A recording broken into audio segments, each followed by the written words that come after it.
নতুন চাকরি পেলাম, নতুন আজকে ডিউটিতে আসলাম। আল্লাহ, এই খবরটা আব্বাকে ফোন দিয়ে কই।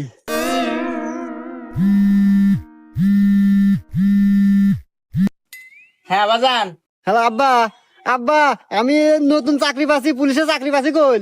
তুই কি করিস বাজান? তুই পুলিশের চাকরি পাচ্ছু?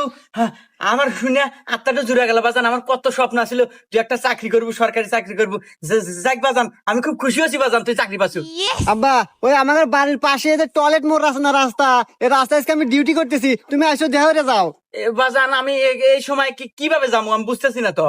আরে আব্বা, আমার মোটর সাইকেল আছে না, ওই মোটর সাইকেল বাইরে বাইরে টান দিয়ে আইসো। এই যে টয়লেট মোড়ের রাস্তা, এই রাস্তায় এসে দেখা করি, কথা কই তোমাদের। আচ্ছা আচ্ছা বাবা, ঠিক আছে, আমি এখনই আসতেছি বাজান। আয় আমার বুকে আয়। আব্বা, বুয়ে পরে যাইতেছি।